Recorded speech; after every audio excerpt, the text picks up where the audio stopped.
Nós poupamos que 18%, 19%, é muito pouco, e o governo, infelizmente, despoupa. Então, temos que corrigir esses dois aspectos, investir maciçamente na educação primária e secundária, e, em segundo lugar, criarmos mecanismos de poupança. Por isso é que a reforma da Previdência, não essa reforma que está lá, mas uma reforma muito mais fundamental, que mude o sistema de repartição para o sistema de capitalização, é fundamental, o aumento da poupança.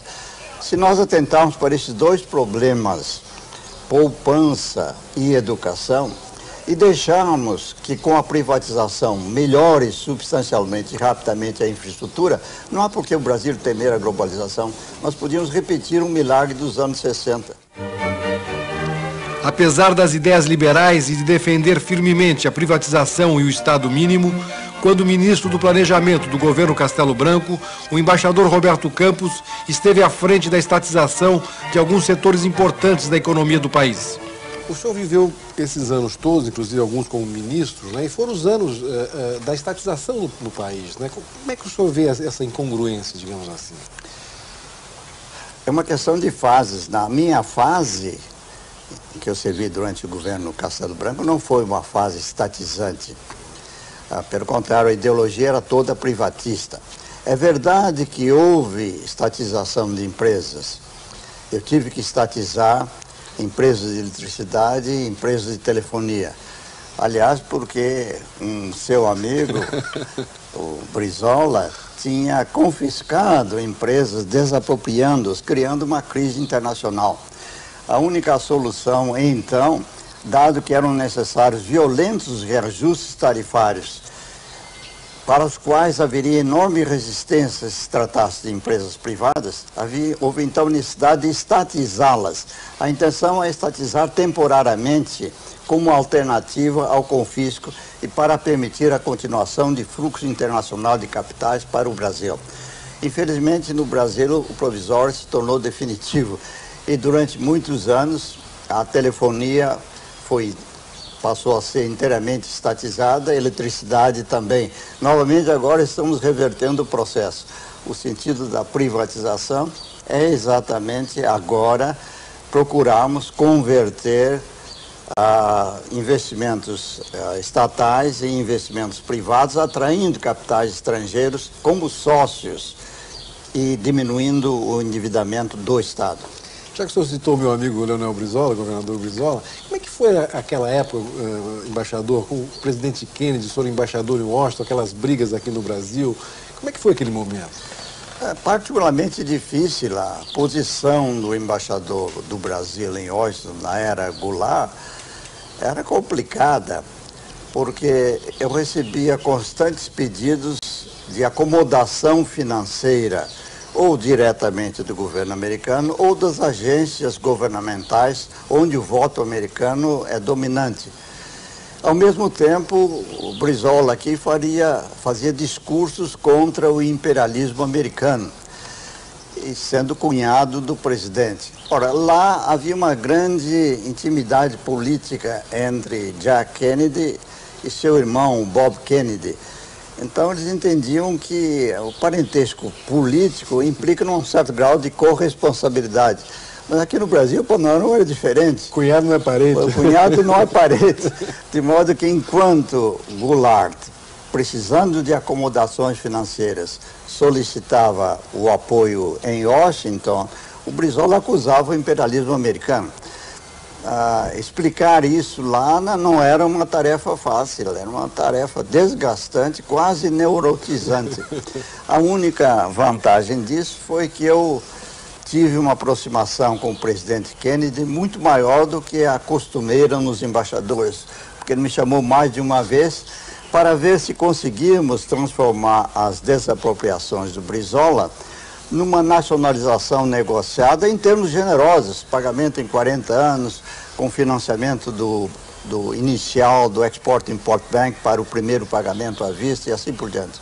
Quer dizer que o senhor acha que vem daí essa coisa do americanismo do Roberto Campos? Vem daí. Seria muito mais confortável politicamente ir a um comício e falar mal dos Estados Unidos do que ir ao Tesouro Americano a pedir arrego financeiro. Vamos voltar para Londres, embaixador. Embaixador, outra coisa. Fala-se muito que o senhor é um homem ligado aos americanos. Qual é a verdade nisso? Não sou nem pró-americano, nem anti-americano, sou pró-brasileiro. Acredito que, da mesma forma que Lenin chamava o nacionalismo da moléstia infantil do comunismo, o anti-americanismo é a moléstia infantil do nosso nacionalismo. Acontece que eu nunca me vi em posição de poder folgadamente e com prazer incriminar ou acusar os americanos, porque boa parte da minha vida diplomática foi consumida tentando negociar empréstimos para o Brasil. No tempo, fui embaixador de Jean Goulart em Washington, um tempo em que a moda no Brasil era uma retórica anti-americana, anti-imperialista, ao mesmo tempo que eu recebi instruções para ir pedir dinheiro aos americanos. Não me ficava bem o Departamento de Estado, o Departamento do Tesouro, pedir urgentemente dinheiro para as nossas necessidades e adotar a postura clássica: me dá um dinheiro aí, seu canalha, imperialista. Por isso fui obrigado sempre a uma retórica mais moderada e mais realista. Mas nos Estados Unidos me chamam de nacionalista, porque defendia intransigentemente os interesses brasileiros. Agora, essa história de americanista, entreguista, me parece uma retórica tão ultrapassada que eu admiro que você, que vive no exterior há 5 anos, ainda se entrega a esse primitivismo acusatório. Pelo menos eu repita.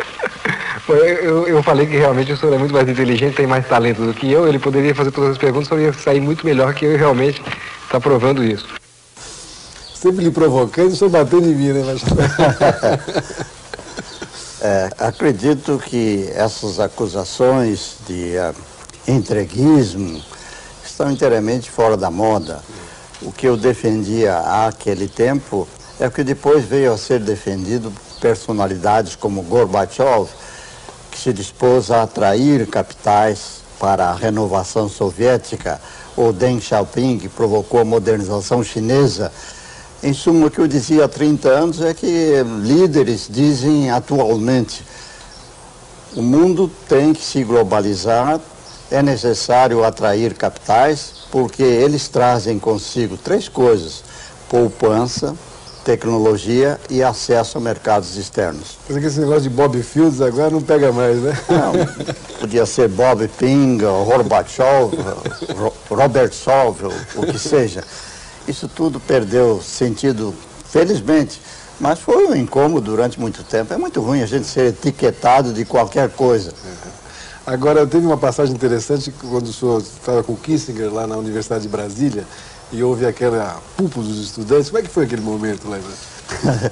Foi curioso, porque o Kissinger se tinha empenhado em extrair os Estados Unidos das garras do conflito vietnamita. E os estudantes de Brasília, mentalmente defasados, o acusavam de ser um gestor do imperialismo americano.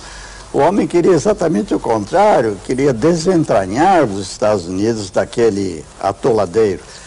E as paredes da Universidade de Brasília são de construção muito débil, são painéis de cimento. E durante certo tempo até houve um medo de que aquilo ruísse. Tal era a pressão dos estudantes de fora, martelando os muros. Depois nos reunimos numa sala, bloqueados, e eu então procurei distrair Kissinger, contando-lhe anedotas. Eu tinha um vasto anedotário, inclusive os versinhos, limericks ingleses, para atravessarmos a tempestade. Mas ele foi ameaçado de receber ovos. Os pneus do automóvel da embaixada americana, onde ele estava, o que ele usaria, foram esvaziados. O chefe da Casa Civil recebeu como prêmio uma estalada de ovos na testa. Foi um episódio absolutamente ridículo. Faz com que até hoje eu hesite em ir à Universidade de Brasília, porque uma entidade capaz de tolerar tamanho primitivismo me parecia dificilmente recuperável. Embaixador, no início do programa o senhor falou que às vezes se sente com uma tia velha.